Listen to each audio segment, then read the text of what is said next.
క్రీస్తును క్రైస్తవ్యాన్ని ద్వేషించి దూషించిన క్రీస్తు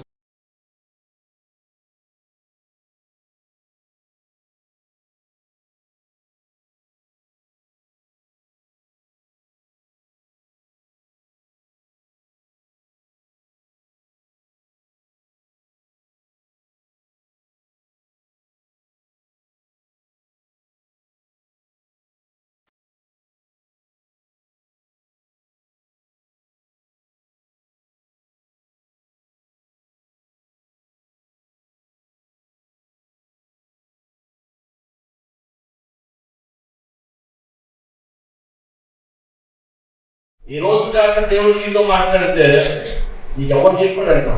గాదును దావీదు అడగలే. గాదును దేవుడు దావీదు అడగలే. తన జీవితంలో దేవుడు తను చేసినటువంటి తప్పిదాన్ని గుర్తు చేసుకుని పశ్చాత్తాపడి అంటున్నాడు, ప్రభువా, మనుషుల చేతులు పడటం కంటే నీ చేతితో పడటమే మేలు. తెగిలి ఆయన అంటే అప్పుడు తెగులు భూమి మీదకి వచ్చింది. ఆ దేశం మీదకి వచ్చినప్పుడు ఆ ఒక కోట తెగులు ఆ దేశం మీదకి వచ్చినప్పుడు దేవుని యొక్క మనసు కలిగి ఆ తెగులకు వచ్చింది అన్నాడు. దేవునికి స్తోత్రం. మనుషుల చేతిలో పడటం కంటే దేవుని చేతిలో పడటమే మేలట. అసలైతే దేవునికి స్తోత్రం. హల్లెలూయా. అంతమంది అన్ని వేల మంది చనిపోయిన తర్వాత మన దావీదు గారికి ఏమొచ్చిందంటే వివరం వచ్చింది. ఏర్మ మోగితే కానీ ఎవరో అంతే కదా, ఇంకో రంగే ఉంటుంది. వేరమ మోగితే కానీ ఎవరో పడతారు. అలా మొత్తం మీద ఆ దేశంలో శ్రమ వచ్చినప్పుడు, ఆ దేశంలో కష్టం వచ్చినప్పుడు దావీదు గారికి పాట రాయడం అలవాటు కదా, పాట రాశాడు. ఏమని? కొందరు రథములు బట్టి అతిశయిస్తారు, కొంతమంది బలములను గుర్రాలను బట్టి అతిశయిస్తారు, నేనైతే యెహోవా నామం బట్టి అతిశయిస్తున్నా. దేవునికి స్తోత్రం చేస్తాను. హల్లెలూయా. నన్ను నమ్ముకున్న వ్యక్తి యెహోవాను ఆశ్రయించుట మేలు, రాజును ఆశ్రయించుట కంటే యెహోవాను ఆశ్రయించుట మేలు. దేవునికి స్తోత్రం చెప్పండి. పడితే పాటలేక చరణాలు మారిపోయాయి. అర్థమైతే దేవునికి స్తోత్రం చెప్పండి. హల్లెలూయా, హల్లెలూయా. ప్రియమైన దేవుని పిల్లరా, దేవుడు అసలు దావీదుకి ఒక మాట గుర్తుంటుంది. అసలే ఏ బలాన్ని చూసుకుని గొలియాతు మీదకి వెళ్ళాడు? ఏ బలాన్ని చూసుకుని గొలియాతుని చంపడానికి వెళ్ళాడు? తన దగ్గర ఉన్న కండ బలాన్ని చూసుకుని వెళ్ళాడా? లేదా తన చేతిలో ఉన్నటువంటి ఒలిసెల బలాన్ని చూసుకుని వెళ్ళాడా? ఏ బలాన్ని చూసుకుని వెళ్ళాడు? అక్కడ అంటున్నాడు కదా, ఒరే నేను ఒకరికుండా కథ వేసుకుని వస్తే బాబో, నేను వచ్చేది నా కారణంతో కాదు, నా శక్తితో కాదు, నా యుద్ధంతో కాదు, యుద్ధం చేయవాడు యుద్ధం నాది కాదు, యుద్ధము యెహోవాదే. దేవునికి స్తోత్రం చేస్తాను. హల్లెలూయా, హల్లెలూయా. ఈ రోజు నువ్వు బలహీనుడమైన శక్తిహీనుడమైన యుద్ధము చేయవాడు యెహోవాయే అని నీ పని భారము, నీ కార్యభారము ఆయన మీద మోపి నువ్వు పనితల పెట్టగలిగితే నీవు ఎక్కడైనా ఎత్తైన స్థలాలకు ఆయన నిన్ను ఎక్కించగలుగుతావు. సమర్థుడా. దేవునికి చప్పలు కొడుతూ దేవుని నామాన్ని బయలుదేరుతారు. హల్లెలూయా, హల్లెలూయా, హల్లెలూయా. చేయలేము, మన కష్టం వల్ల ఏమి సంపాదించలేము, మన యొక్క తెలివితేటల వల్ల మనం ఏమి సాధించలేము. కానీ మనము దేవుడి యొక్క సామర్థ్యత వలన, ఆయన శక్తి వలన నేను ఏదైనా చేయగలను అని ఆయన మీద నువ్వు ఆనుకుని నీ కార్యభారాన్ని ఆయనకు అప్పగించి ఆయన మీద ఆనుకుని నువ్వు పనిని ప్రారంభించగలిగితే ఆయన పెంట గొప్పల నుండి దీనులను లేపి జనుల ప్రధానులతో కూర్చుండబెట్టుటకు సమర్థుడు. హల్లెలూయా, హల్లెలూయా, హల్లెలూయా. జాగ్రత్తగా ఆలోచన చేయండి. నువ్వు పని చేసేటప్పుడు, నువ్వు కార్యాన్ని తలపెట్టేటప్పుడు, ఇల్లును మొదలెట్టేటప్పుడు, వ్యాపారాన్ని మొదలెట్టేటప్పుడు, వ్యవసాయాన్ని మొదలెట్టేటప్పుడు, లేదా మరొకటి నువ్వు ఏది చేయాలనుకుంటే ఆ పనిని ప్రారంభించేటప్పుడు నా శక్తి వలన అవుతుంది, నా బలం వల్ల అవుతుంది, నా తెలివితేటల వల్ల అవుతుంది, నాకున్న ధనం వల్ల అవుతుందని నువ్వు విర్రవీగితే సరే అయితే నీ పని నీ శక్తితో చేసుకొని ప్రభు వదిలేస్తాడు. నీ శక్తితో నువ్వు చేసుకో అని వదిలేస్తే ఇంకా గోదావరిలో పడి కొట్టుకున్నట్టు ఉండడమే. దేవునికి స్తోత్రం. గోదావరిలో పడి ఈత కొడితే ఎంత ఈత కొడితే తేలుతుంది నీకు? అదే ఆ గోదావరిలో దేవుడు నీకు చక్కని పడవ ఇచ్చాడే, ఆ పడవే దేవుడు అనుకుని దేవుని మీద ఆనుకుని దేవునితో కూర్చొని నా సామర్థ్యత కాదు ప్రభా నువ్వు తీసుకెళ్ళంటే చక్కగా నిన్ను ఒడ్డుకు తీసుకెళ్ళిపోతాడు. అర్థమైతే దేవునికి స్తోత్రం చెప్పండి. హల్లెలూయా. నీ కార్యభారం అంతటిని ఆయన సఫలము చేస్తాడు. నీ చేత ఏ పని అయితే ప్రారంభింపజేశాడు, ప్రారంభించుటకు ఆయన అనుమతించిన దేవుడు, ప్రారంభించడానికి ఆలోచించిన దేవుడు, ఆ పనిని పూర్తి చేయడానికి కూడా దేవుడు నీకు సామర్థ్యతను అనుగ్రహిస్తాడు. ఈరోజు నీ సామర్థ్యత వల్ల నువ్వేమీ చేయలేవు. కానీ నీ సామర్థ్యత దేవునికి అప్పగించి, అయా నీ సామర్థ్యత వలన నేను చేయగలని నువ్వు ఒప్పుకోగలిగితే ఆయన నీ ద్వారా ఘనమైన కార్యాలు ప్రభు జరిగిస్తాడు. ఇశ్రాయేలు జీవితంలో, పిలువబడిన వారి జీవితంలో శాపాలు రావడం, పిలువబడిన వారి జీవితంలో దేవుని యొక్క ఆశీర్వాదానికి దూరం అవడం, పిలువబడిన వారి జీవితాల్లో అనుకున్న దానికంటే శ్రేష్టమైనటువంటి దీవెని పొందుకోకుండా పోవడానికి గల ప్రధానమైన కారణంలో మొదటి కారణం ఏంటంటే దేవుని మీద ఆనుకోవటం మానేసి తన శక్తి మీద, తన తెలివితేటల మీద, తన జ్ఞానం మీద, తన ఆలోచన మీద ఆనుకోవటం. అందుకని అన్నాడు దేవుడు, నువ్వు ఇలాంటి ఆలోచన వచ్చేదేమో జాగ్రత్త, ఈ ఆలోచన నీలోనికి రానివ్వద్దు. ఇక రెండవ కారణాన్ని చూద్దాం. చూడండి, రెండవ కారణం ద్వితీయోపదేశ కాండంలోనే 8వ అధ్యాయం 13వ వచనాన్ని మనం చదువుకుందాం. 8వ అధ్యాయం 13వ వచనం.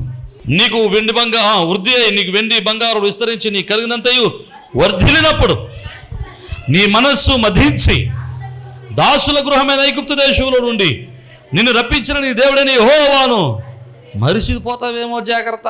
దేవునికి స్తోత్రం. రెండవది అన్నాడు, జాగ్రత్తగా ఉండాలి. ఏ విషయంలో? అన్నీ పొందుకున్న తర్వాత, ఆస్తిని పొందుకున్న తర్వాత, వెండి బంగారాలు పొందుకున్న తర్వాత, చక్కని గొర్రెలు మేకలు పశు సంపద పొందుకున్న తర్వాత, నువ్వు స్థిరపరచబడిన తర్వాత నీ మనస్సును మధించి దేవుణ్ణి మరిచిపోతావేమో. మధించటం అంటే ఒరిజినల్గా కొవ్వు పట్టడం. అంటే వీడు కొవ్వు పెడతా, కొవ్వు పడతా, ఒంట్లో కొవ్వు పెట్టినా పర్లేదు, ఎక్కడ పట్టింది వీడు కొవ్వు? దేవునికి ఇష్టం.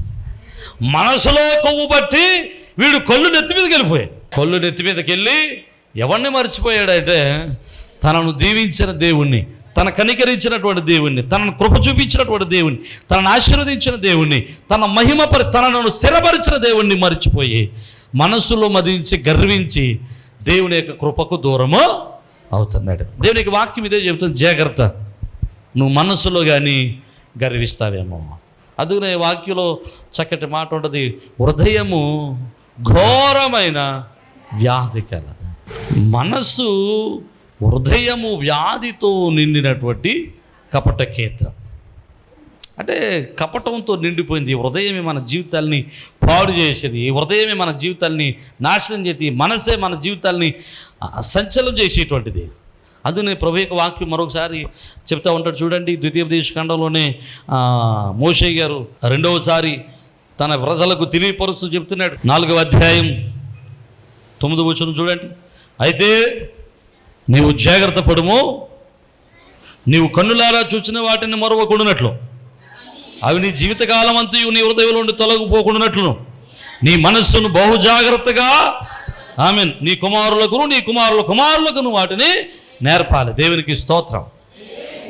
అంటే ఇప్పుడు దేవునికి వాక్యం ఏం చెబుతుంది అంటే, పౌలు గారు మోషే గారు ఏమంటున్నాడంటే, నీవు కన్నులారా చూసిన వాటిని మర్చిపోకుండా నీ జీవితంలో ప్రభువు చేసిన కార్యాలు నువ్వు అనుభవించిన తర్వాత వాటిని మర్చిపోకుండా ఉండాలి అంటే ఏం చేయాలి?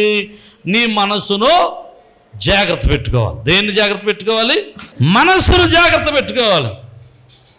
ఆ మనస్సు జాగ్రత్తగా పెట్టుకుంటే దేవుడు చేసిన కార్యాలు నీకు ఎలా ఉంటాయి? గుర్తుంటాయి.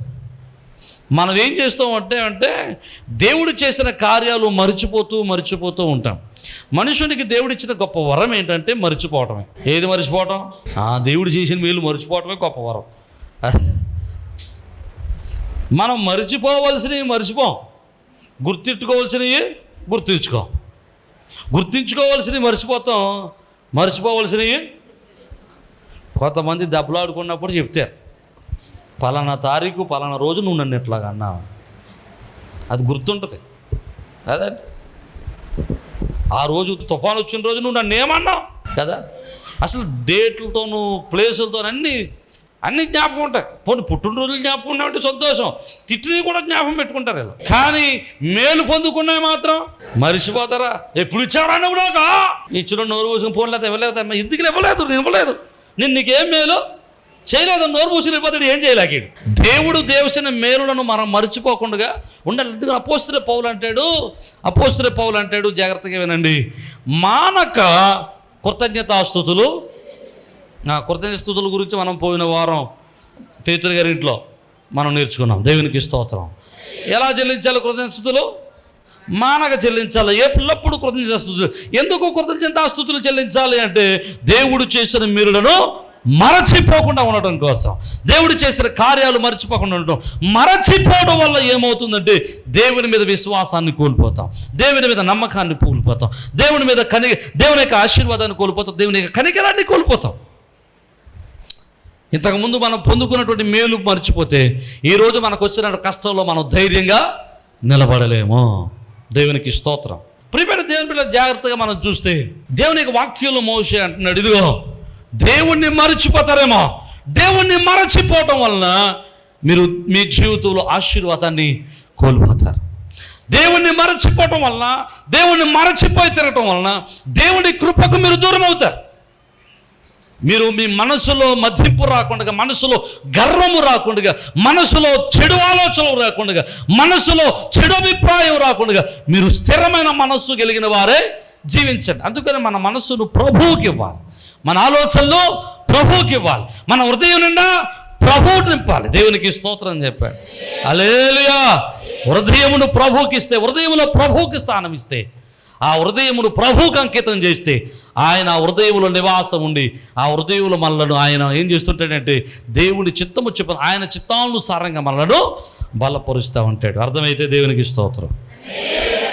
రెండవది, కానాలో తన చేత పిలువబడిన వారిలో కరువు రావడానికి గల రెండవ కారణం ఏంటంటే, పిలువబడిన వారి కుటుంబాల్లో ఆశీర్వాదానికి దూరంగా ఉండడానికి ప్రధానమైన కారణంలో రెండవ కారణం ఏంటంటే దేవుడు చేసిన మేలులను మరచిపోవటం.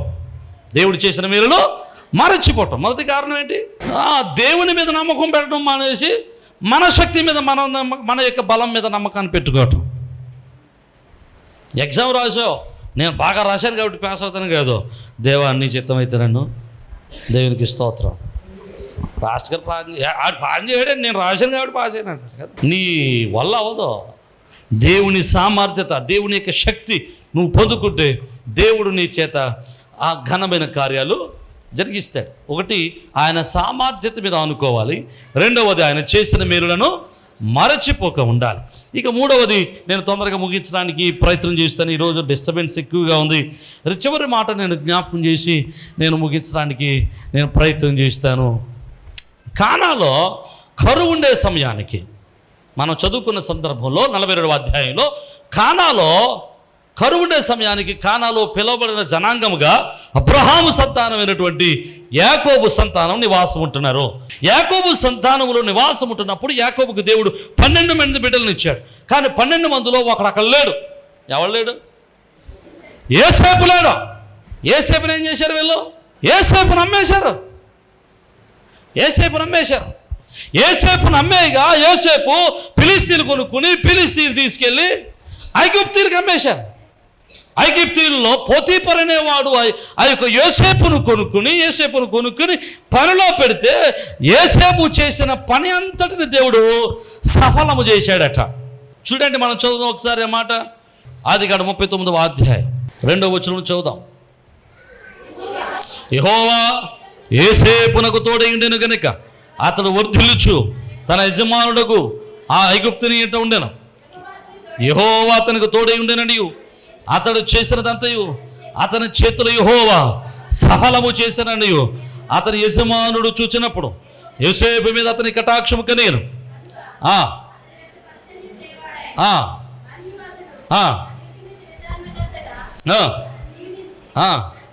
తన కలిగినంత అతని చేత కప్పగించాను.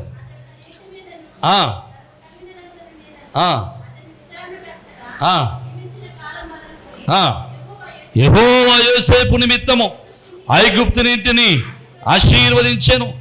యెహోవా ఆశీర్వాదం ఇంటిలోనేమి పొలములోనేమి అతని కలిగిన సమస్తం మీద ఉండెను. దేవునికి స్తోత్రం చెప్పాడు. యెహోవా కటాక్షము పొందుకున్నటువంటి యోసేపు, యెహోవా కృపను పొందుకున్నటువంటి యోసేపు, యెహోవా చేత పిలువబడినటువంటి యోసేపు, యెహోవా చేత బలపరచబడినటువంటి యోసేపు కానాలో లేడు. ఇప్పుడు ఎక్కడున్నాడు? ఐగుప్తులో ఉన్నాడు. కానాలో ఎందుకు లేడంటే కానాలో ఉన్నటువంటి తన అన్నదమ్ములు యోసేపును అమ్మేశారు. ఇప్పుడు దేవుని యొక్క కటాక్షము, దేవుని యొక్క కనికరము యోసేపుతో పాటు ఐగుప్తుకు వెళ్ళిపోయింది. ఐగుప్తులో యోసేపు ఉన్న చోట దేవుని యొక్క సహాయము కలుగుతూ ఉంది. అతడు ఏ ఇంటిలో ఉన్నాడు దేవుడికి అనవసరం. అతడు ఏ చోట ఉంటే, ఏ స్థలంలో ఉంటే, ఏ పని చేస్తే ఆ పనిని దేవుడు ఆశీర్వదించాడు. హల్లెలూయా.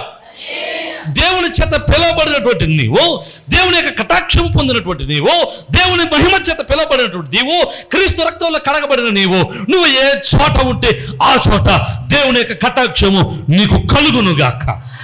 నీవు చేయు పని అంతటి దేవుడు సఫలపరచునుగాక. నిన్ను బట్టి నీ యజమానుని దేవుడు దీవించునుగాక. హల్లెలూయా, హల్లెలూయా. జాగ్రత్తగా విందాం. యోసేపు దేవుని యొక్క ప్రేమలో ఉన్నాడు గనుక యోసేపు ఉన్న చోట ఆశీర్వాదము నిలిచి ఉన్నది. కానాలో యోసేపు లేడు గనుక కానాలో దేవుని కృప లేదు. జాగ్రత్తగా వినండి. కానాలో ఉన్నటువంటి అన్నదమ్ములు యోసేపును అవమానపరిచారు. జాగ్రత్తగా విందాం. ఐగుప్తులో ఉన్నటువంటి పోతీఫరు ఇంట్లో కొంతకాలము దేవుని చేత ఆశీర్వదింపబడి ఆ యొక్క యోసేపు వలన పోతీఫరు దీవించబడినప్పుడు తన భార్య ఆ యొక్క యోసేపుని ఏం చేసింది? అవమానపరిచింది, నిందించింది, నేరం మోపింది. అక్కడి నుంచి యోసేపు ఎక్కడికి వెళ్ళాడు? ఖైదీలోనికి, జైల్లోనికి వెళ్ళాడు. జైల్లో ఉన్నప్పుడు కూడా యోసేపు ఒక దేవుని యొక్క కటాక్షం యోసేపు మీద ఉంది కనుక ఖైదీలో, జైల్లో ఉన్నప్పుడు కూడా అనధికారిగానే ఉన్నాడు. దేవునికి స్తోత్రం చెప్పాడు. హల్లెలూయా. నేను మాట చెప్పనివ్వండి, నువ్వు దేవుడి చేత ఆశీర్వదింపబడిన వాడు. నువ్వు ఎంత దీనస్థితిలో ఉన్నా దీనస్థితిలో కూడా అధికారిగానే ఉంటావు. దేవుని కటాక్షం పొందుకున్నవాడు బీద స్థితిలో ఉన్న ఐశ్వర్యవంతుడిగానే బ్రతుకుతాడు. హల్లెలూయా. మీకు ఇంకో మాట కూడా చెప్తాను.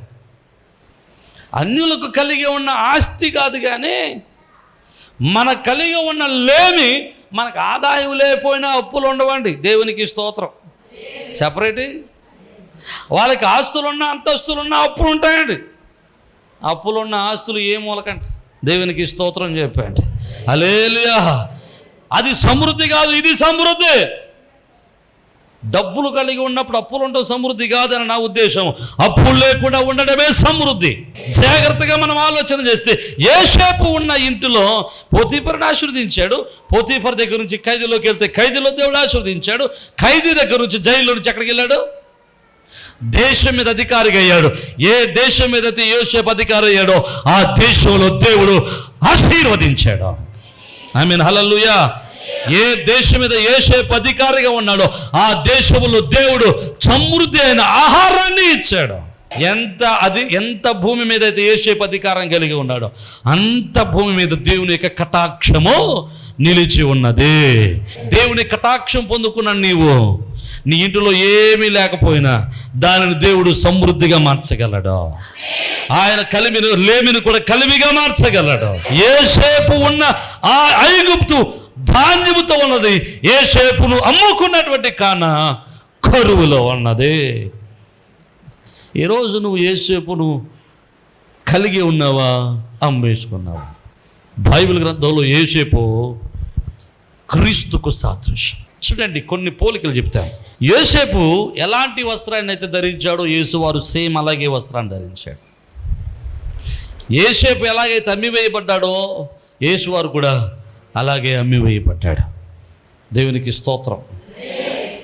ఎలాగైతే యోసేపు తండ్రి చేత ప్రేమించబడ్డాడో క్రీస్తు వారు కూడా అలాగే కుమారుని ప్రేమించాడు. దేవునికి స్తోత్రం. యోసేపు ఎలాగైతే ఐగుప్తుకి వెళ్ళాడో అలాగే యేసువారు పరలోకాన్ని విడిచి భూలోకానికి దిగి వచ్చాడు. హల్లెలూయా. యోసేపు క్రీస్తుకు సాదృశ్యంగా ఉన్నాడు. పిలువబడిన మనకు యేసు క్రీస్తే సమస్తమై ఉన్నాడు. ఆయన కలిగి ఉన్న మనము సమృద్ధిని కలిగి ఉంటాం. ఈరోజు మరి ఆయన కలిగి ఉన్న నువ్వు సమృద్ధిలో ఉన్నావా, లేమిలో ఉన్నావా? అసలు ఆయన నీ ఇంట్లో ఉన్నాడా? నేను ఈ మాట చెప్పనవండి, నన్ను ఈ మాట కూడా చెప్పనవండి. ఈ మాట ఒకరోజు కానా అనేటువంటి ఊరిలో ఒక పెళ్లి జరిగింది. ఆ పెళ్ళికి మనం అందరం వెళ్ళాం. వెళ్ళదా? పెళ్ళదే మనల్ని.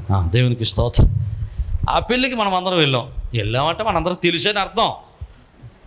నన్ను ఎవడు పిలిచాడు హాపులు చూస్తున్నా. అప్పుడు నేను ఏం చెప్పాలంటే అది 3 జన్మల క్రితం అని చెప్పాలండి మరి. అదా ఓకే. ఆ వివాహం గురించి మనందరికీ తెలుసు. వివాహంలో ఏం జరిగిందంటే వివాహంలో ద్రాక్షరసము అయిపోయింది. అక్కడ ఒక మాట రాస్తాడు పైన, ఆయన శిష్యులు ఆ వివాహమునకు పిలువబడ్డారు. యేసు ఆయన శిష్యులు ఆ వివాహానికి పిలువబడ్డారు. యేసు వారి శిష్యులు వచ్చారు, యేసు వారు వచ్చారు. ఆయన ఇంటిలో ఏమొచ్చింది? యేసు వచ్చాడు, అయినప్పటికీ యేసు వారు ఉన్నప్పటికీ లోటు వచ్చింది. క్రైస్తవులుగా పిలువబడుతున్నప్పటికీ లోటు వస్తుంది. క్రైస్తవులుగా పిలువబడుతున్నప్పటికీ సమస్యలు వస్తాయి. క్రైస్తవులుగా పిలువబడుతున్నప్పటికీ సమస్యలు ఉన్నాయి. క్రైస్తవులుగా పిలువబడుతున్నప్పటికీ కష్టాలు ఉన్నాయి. క్రైస్తవులు పిలువబడుతున్నప్పటికీ శోధనలు ఉన్నాయి. క్రైస్తవులు పిలువబడుతున్నప్పటికీ మనలో వేదనలు, కన్నీరు ఉంది. ఈరోజు నేను మాట చెప్పనివ్వండి, మనం యేసువారిని పిలుస్తున్నామే తప్ప యేసువారికి స్థానాన్ని ఇవ్వటం లేదు. యేసువారిని కలిగి మనం క్రైస్తవులు అని పేరు పెట్టుకున్నంత మాత్రాన మనం క్రైస్తవులం కాదు. మనం క్రైస్తవులు అని పేరు పెట్టుకున్నంత మాత్రాన క్రైస్తవులం కాదు. ఈరోజు చాలామంది క్రైస్తవ్యం మీద పడి ఏడుస్తున్నారు. మీరు క్రైస్తవులు అయిపోతున్నారు, మార్చేస్తున్నారు. ఎవడు మారుతున్నాడు? వీళ్ళ ప్లేసే మారుతున్నారు, మిగతా ఏం మారతలేదా? ఆ గుళ్ళో కూర్చోవలసిన వాళ్ళు ఇక్కడ కూర్చున్నారు అంతే. కానీ కనమయ్యన్ని మీ బ్రాహ్మణుల దగ్గర రావడం మానేశారా? మీ బ్రాహ్మణుల దగ్గర రావడం మానేయలేదు. బ్రాహ్మణకి ముహూర్తాలు చూసుకున్న డబ్బులు ఇవ్వటం మానేశారా? పసుపు కొనటం మానలేదు, కుంకుమ కొనటం మానలేదు. ఏంటి నీకు వచ్చిన నష్టం ఏంటి? ఇలా కూర్చొని ఇవ్వట్లేదు, ఇక్కడ కూర్చున్నారు అంతే. వీళ్ళు ఎప్పుడులాగే ఉన్నారు వీళ్ళు బతుకులో. వీళ్ళ గురించి, క్రైస్తవుల గురించి ఎవరైనా బాధపడుతుంది, అందరూ క్రైస్తవులు అయిపోతున్నారని దయచేసి మీరు బాధపడకండి. వీళ్ళు మీ వాళ్ళే. 200 మంది క్రైస్తవులు ఉంటే ఒకడో ఇద్దరు ఉంటారండి. తప్పు దారి. నిజమైన క్రీస్తుని కలిగిన క్రైస్తవుడు, దేవునికి స్తోత్రం, హల్లెలూయా. క్రీస్తుని కలిగి ఉండటం ప్రాముఖ్యం కాదు, క్రీస్తుకు ఇంటిలో స్థానము ఇవ్వాలి. క్రీస్తు ఉన్న ఇంటిలో కూడా లోటు వచ్చింది. అప్పుడు మరియ చెప్తుంది, అయ్యా ఆయన మీతో చెప్పింది చెయ్యండి. అప్పుడు ఏమైంది? వారు ఆ బాణల నిండా నీళ్లు నింపితే నీరు ద్రాక్షారసంగా మారిపోయింది. హల్లెలూయా, హల్లెలూయా. నీటిని ద్రాక్షారసంగా మార్చినటువంటి దేవుడు నీ దగ్గర ఉన్నటువంటి లోటును కూడా ఆయన ఆశీర్వాదకరంగా మార్చుటకు సమర్థుడు. హల్లెలూయా. నీ దగ్గర ఉన్నటువంటి కొద్దిపాటి ధనమును కూడా ఆయన నీకు సమృద్ధిగా చేయుటకు ఆయన శక్తిమంతుడు. దగ్గరగా దేవునికి స్తోత్రం చెప్పండి. హల్లెలూయా. నీ కలవరాన్ని ఆయన సంతోషంగా మార్చుటకు ఆయన సమర్థుడు. హల్లెలూయా. కానీ మనం ఏం చేస్తున్నాం? ఎవరి మాట వింటున్నాం? మనం టీవీలో చూసే వాళ్ళని చెప్పుకుంటారేమో. మన ఆ టీవీలో చూసినప్పుడే చెప్పేస్తారు, నేను సోను కదా, దేవునికి స్తోత్రం కదండి. ఎంతమంది ఆయన మాట వింటున్నారు? ఆయన మాట విని అప్పుడు కంప్లైంట్ చేయండి. ఏంటి? అయ్యా కానా అనే ఊరిలో ఉన్నాం కానీ కరువు వచ్చేసింది నాయన అని అడగండి. కానాలో కరువు అనే మాట లేకుండా నీవు జీవించు దేశం ఇది. దేవునికి స్తోత్రం. కరువు అనే పేరు లేకుండా, కరువు అనే మాట లేకుండా జీవించు దేశం ఇది. దేవుని యొక్క సంఘము అనగా కరువు అనేటువంటి ప్రస్తావన లేకుండా జీవించేటువంటి స్థలం ఇది. కానీ ఈరోజు జ్ఞాపకం చేసుకునండి, నీలో సమస్యలు ఉన్నాయి. కారణం ఏంటంటే నీవు ఆయన మాట, కానాలోనే ఉన్నాం కానీ కరువులో ఉన్నాం. కానాలోనే ఉన్నాం కానీ కానా కంటే దరిద్రమైనటువంటి ఐగుప్తే ఆశీర్వాదకరంగా ఉంది. మనకంటే అన్యుల యొక్క ఆశీర్వాదమే గొప్పగా ఉంది. ఏ రోజు జ్ఞాపకం చేసుకునండి ప్రియమైన సంఘమా, 3 కారణాలు కానాలో కరువు రావడానికి, పిలువబడిన వారి జీవితాల్లో సమస్యలు రావడానికి 3 కారణాలు. మొదటిది తమ సామర్థ్యతను నమ్ముకోవటం. రెండవది మేలులు మరిచిపోవటం, దేవుణ్ణి మరిచిపోవటం. మూడవది క్రీస్తు మాట వినకపోవడం, క్రీస్తుకు స్థానం ఇవ్వకపోవటం. ఈ 3 కారణాలు. ఇంకా చాలా కారణాలు ఉన్నాయి. ఈ రోజుకి ఈ 3 కారణాలు సరిపెట్టుకోండి. ఒకవేళ ఈ 3 కారణాలు మీలో ఉన్నట్లయితే ఈరోజు దానిని సరి చేసుకుందాం, మన జీవితాలు మార్చుకుందాం, మన జీవితాన్ని ప్రభువుకి అప్పగించి దైవాశీర్వాదాలు పొందుకుందాం. ఆయన కృప చూపుటకు ఐశ్వర్యవంతుడు. దేవునికి స్తోత్ర. నీటిని ద్రాక్షారసంగా మార్చగలడు, నీ లోటును దీవెనగా మార్చగలడు, నీ కన్నీటిని ఆనందంగా మార్చగలడు, నీకున్న శోధన ఆయన ఆనందంగా మార్చగలడు. దేవునికి స్తోత్రం చెబుతాం. హల్లెలూయా. ఏ రోజు నీ జీవితంలో ఏముందో నాకు తెలియదు. నువ్వు కానాలో ఉన్నావు కానీ కరువులో ఉన్నావో సమృద్ధిలో ఉన్నావు నాకు తెలియదు. సమృద్ధిలో ఉంటే ఇంకా ఆశీర్వదించబడు. ఒకవేళ కరువులో ఉంటే, కలవరంలో ఉంటే, కన్నీటిలో ఉంటే, ఈ 3 కారణాల్లో నీది ఏదైనా ఒక లోపం ఉందేమో, లోపాలు సరి చేసుకుందాం, దైవ ఆశీర్వాదాలు పొందుకుందాం. అట్టి గొప్ప ప్రభువు మనందరికి అనుగ్రహించునుగాక. తలలు వంచండి, చిన్న ప్రార్థన చేద్దాం.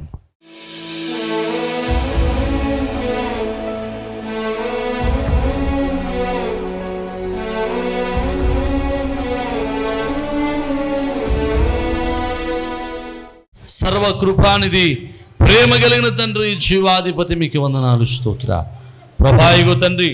వినిన వాక్యాన్ని మా హృదయంలో అంటింపచేయండి అయ్యా. మీ వాక్యంలో 3 విషయాలు నేర్చుకున్నాం. కానా దీవింపబడిన దేశమైన, సమృద్ధి కలిగిన దేశమైన కరువు వచ్చేది. పిలువబడిన మేము అయ్యో తండ్రి భాగ్యవంతులుగా ఉండవలసిన వారమే దరిద్రులుగా బ్రతుకుతున్నాం, కలవరాలతో బ్రతుకుతున్నాం. కారణం మా సామర్థ్యత నమ్ముకుని చేస్తున్నాం. రెండవది ప్రభువా నాయన, మీరు చేసిన మేలులను మర్చిపోతున్నాం. మూడవది మీ మాట మేము వినలేకపోతున్నామేమో. ఈరోజు ప్రభా నీ బిడ్డలు ఎవరైతే లోపాలతో ఉన్నారో లోపాలు సరి చేసుకుని అయ్యో తండ్రి నీ సామర్థ్యం మీద నమ్మి, నీ శక్తి మీద నమ్మి, నీ మీద ఆనుకుని వారు పని చేయడానికి సహాయం చేయండి. వారు తలపెట్టిన ప్రతి పనిని మీరు సఫలం చేయండి ప్రభా. అలాగే ప్రభా ఇగో తండ్రి నాయనా, నీ సన్నిధిలో ప్రభా ఎవరైతే నీ సన్నిధిలో నువ్వు చేసిన మేలు మరచిపోతున్నారో వారు నాయన వీరు వారి జీవితంలో చేసిన ప్రతి మేలును గుర్తు తెచ్చుకుంటూ నిన్ను స్తుతించే భాగ్యం దయచేయండి. అలాగే ప్రభా నీ మాట వినకుండా ఉన్నామేమో నాయన, నీ మాట విని నీ మాటకు లోబడి భాగ్యం మాకు దయచేయండి. మీ కృపచేత మమ్మల్ని ఆదరించి మీరు మహిమ పొందమని, నీ వాక్యాన్ని వింటున్న ప్రతి ఒక్కరిని మీరు సంధించి ప్రతి ఒక్కరి కుటుంబాల్లో అయ్యో తండ్రి కానా వంటి దీవెన మీరు వరకు దయచేయండి.